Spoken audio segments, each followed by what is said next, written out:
Hey everyone, Jacob Pulse with ConcealCarry.com, and this is just a real quick video to talk some introduction ideas about where to place your light when you mount it onto your rifle.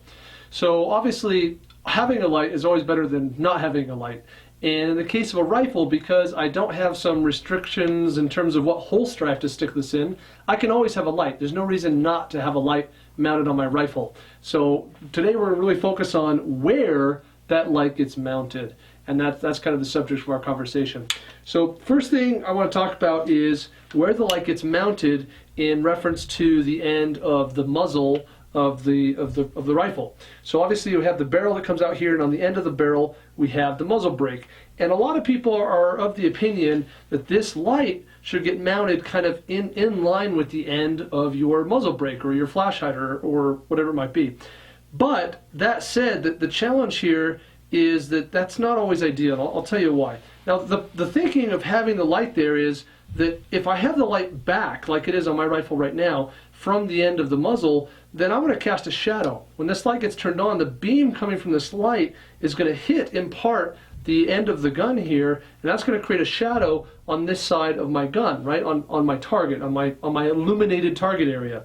And so this shadow casting becomes a potential problem. And so some people would say, to eliminate the shadow casting, let's just take this light and let's move it forward to be in line with, or even potentially in front of, the end of the muzzle of the gun. Now that definitely is going to solve your shadow problem, but here's the challenge. When you move the light up here, parallel to or even in front of the muzzle, you then have to deal with the muzzle blast coming from the muzzle brake. And that muzzle blast is going to cause two serious problems. The first is it's going to get this light really dirty. If you've ever had a light up here in this position and you've run 30, even 50, 60 rounds through the mag, through the gun, you know that that's going to get really dirty on the front of your light. It's going to go from gray to black, and soon this awesome light is not going to be so awesome. You're not going to be able to see it at all. And so that becomes a huge challenge. The other issue is that muzzle blast can have an actual impact on the light itself. It can break the light depending on the type of light you're using or how fragile it might be.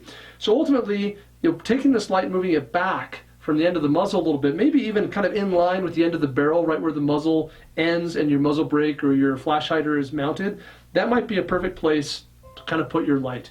Now that said, some people are of the of the opinion or of the mindset that all that I said, I just really don't want shadow casting, and so they're going to move their light forward, and that's fine. That's a decision that you can make. For me, I like to have it set back a little bit so that my light stays a little bit cleaner, and I don't have to worry about the muzzle flash having any negative impact on the actual light or the light mount. So that's the idea there. Now another thing that a lot of people deal with or talk about is the idea that your sling is likely probably going to mount very close to where your light is. And for some people, hasn't been an issue for me, but for some people that can cause a lot of problems. I've had people tell me that, oh, my sling gets stuck up here on top of my light, and it gets all tangled up, and that's a problem for me. If that's something you experience, that's another thing for you to consider. You might need to take this sling and either A, just move the sling. That's one way to solve the problem. I just take my sling, mount it up here, and I'm good to go. And that's not going to cause any sort of issue at all, right, with my light anymore in that position. I'm all set. Or, frankly, for me, it's just not really been an issue. But you can also just move your light mount to a position that doesn't kind of interact or interfere with your sling at all. So to each their own. For me, that's not been an issue, but if that's something that you have to deal with, you need to either move the sling or move the light mount. So that's another thing to consider. Now, different from a laser, if you're mounting a laser on a gun, you definitely need that to be in line with the bore axis. So you're going to put a laser either on top or on the bottom of the handguard here, so that it is really in line with the bore of the gun, because the laser's objective, its purpose, is to help me get accurate shots, which means it needs to be sighted in with the gun at a certain distance. In order to do that properly, it's going to have to be on the top or on the bottom of the gun. But the light has no accuracy application. It's not there to be sighted in with the gun for me to know if I'm going to hit my target or not. Its only purpose is just to illuminate the target area. So it doesn't matter if it's offset to the side, either side, top, bottom. In that regard, it's not like a laser, it just doesn't matter. So that's an important thought.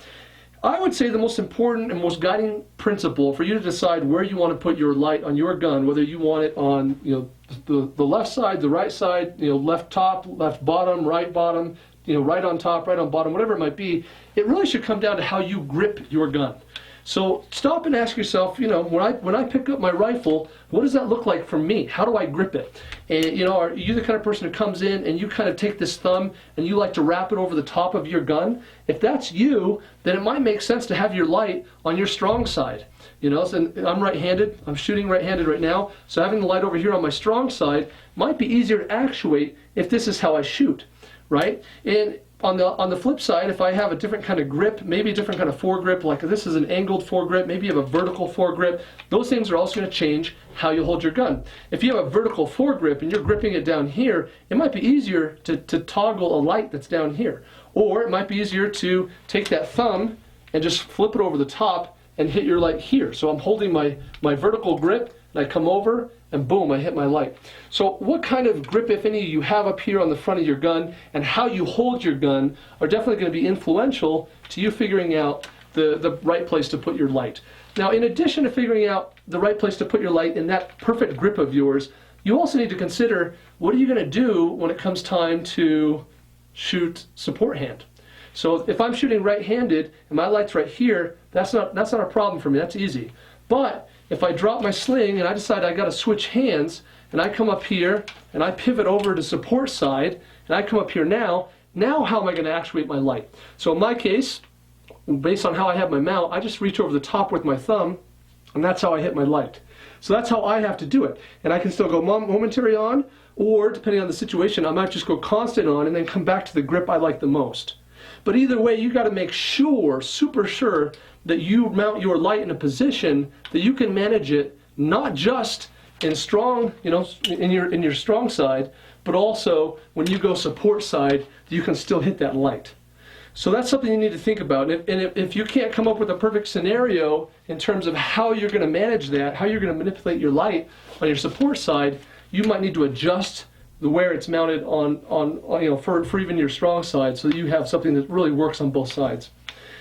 Now, another thing to consider is the actual light mount itself. I'm a big fan of this mount that I have here on the rifle. This is the Viking Tactics light mount. It comes in several colors, very straightforward, simple light mount, and it works really well. It works on the Picatinny rail, and so no matter what you have in place, if you have a Picatinny rail, you can mount this light. It's kind of a very simple, it's just a ball, it's just a circle that sits on top of the actual mount itself.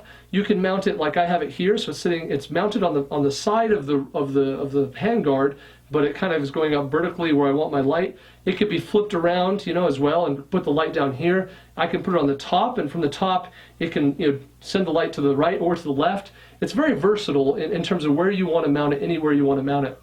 And so that's really helpful. Now bear in mind, anytime you put anything on the top of your handguard, whether it's the light mount or the light or even your thumb, the way you grip it, you got to make sure that's not going to screw up your sight picture, because mounting something up here potentially can get in the way of your sight picture. So you might have to make adjustments in terms of what you're doing for your optic at that point.